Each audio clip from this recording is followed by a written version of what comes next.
Hello and good morning everyone. Myself Dr. Maya Agrawal. Today we are discuss about topic remedies for breach of contracts means अनुबंध भंग के उपचार।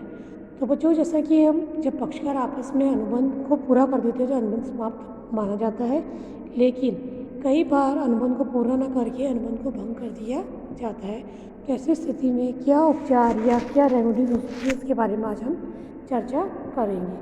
तो जब हम समझें इस बात को, तो जब दो पक्षकार परस्पर या आपस में रूप से अनुबंध करते हैं तो उस अनुबंध की समाप्ति, निष्पादन, खंडन की अनेक विधियाँ हो सकती है। सामान्यतः अगर हम देखें तो सारे अनुबंध समाप्ति की निष्पादन अथवा खंडन ही मुख्य विधियाँ हैं, लेकिन जब निष्पादन द्वारा अनुबंध समाप्ति नहीं होती, यानी जब अनुबंध के लिए दोनों ही पक्षकार अपने दायित्व को पूरा नहीं कर देते, तो ऐसी स्थिति में अनुबंध के खंडन द्वारा अनुबंध की समाप्ति की जाती है। कहने का आशय है अनुबंध का जब निष्पादन हो जाता है, मतलब अनुबंध जब दोनों ही पक्षकार अपनी अपनी दायित्वों को पूरा कर देते हैं, तो उसे तो हम कहते हैं अनुबंध का निष्पादन।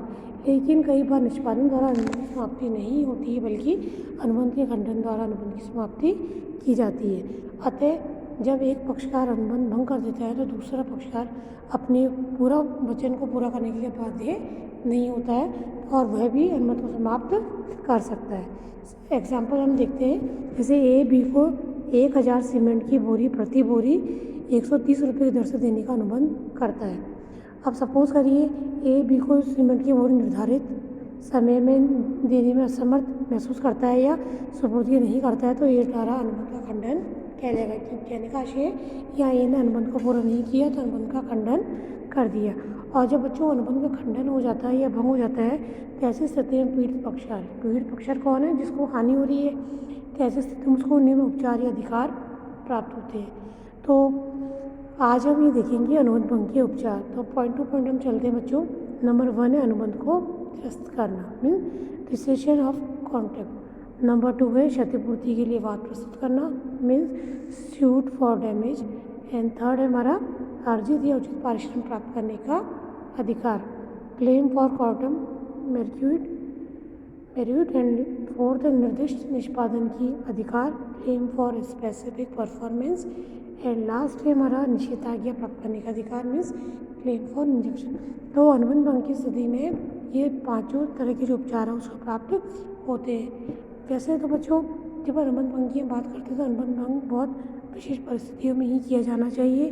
बाकी जब अनुबंध के पक्षकारों ने आपस में दोनों को एक दूसरे को वचन दिए हैं तब प्रयास ये रहना चाहिए अनुबंध का निष्पादन करके ही अनुबंध की समाप्ति की जानी चाहिए।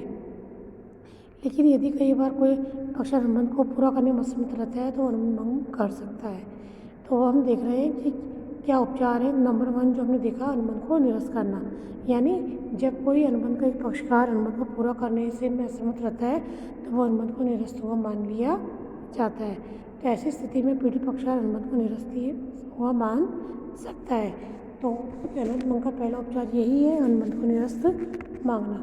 दूसरा जो तरीका है बच्चों, जो दूसरा उपचार है वो है अड़चाने या क्षतिपूर्ति के लिए वाद प्रस्तुत करना, यानी अनुबंध के भंग हो जाने की स्थिति में पीड़ित पक्षकार को जो नुकसान हुआ है उसकी भरपाई करने उसकी भरपाई के लिए वो पीड़ित पक्षकार क्षतिपूर्ति के लिए वाद प्रस्तुत कर सकता है और उसकी क्षतिपूर्ति अनुबंध भंग करने के वाले के द्वारा की जाएगी। इसी प्रकार थर्ड बिंदु अगर हम देखें तो अनुबंध भंग की स्थिति में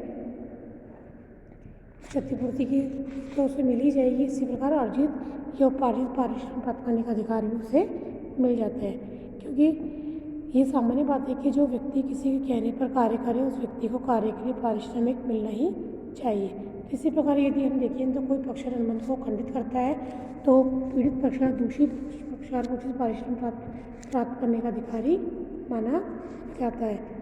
इसी प्रकार अगला बिंदु अगर हम देखें, निर्दिष्ट निष्पादन का अधिकार, मतलब क्लेम फॉर स्पेसिफिक परफॉर्मेंस।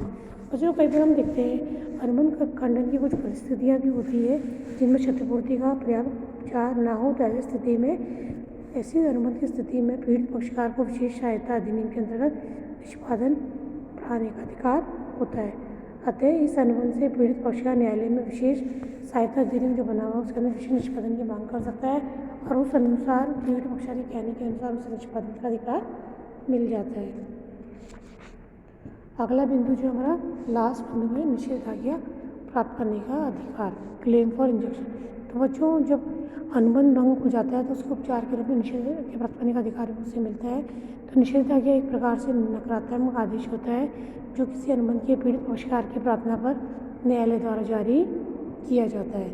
तो ये न्यायालय द्वारा दिए जाने में ऐसा आदेश होता है बच्चों जिसके द्वारा न्यायालय या हमारा कोर्ट जो है किसी व्यक्ति या पक्षकार को विशिष्ट कार्य करने से रोकता है या रोकने के लिए आदेश देता है।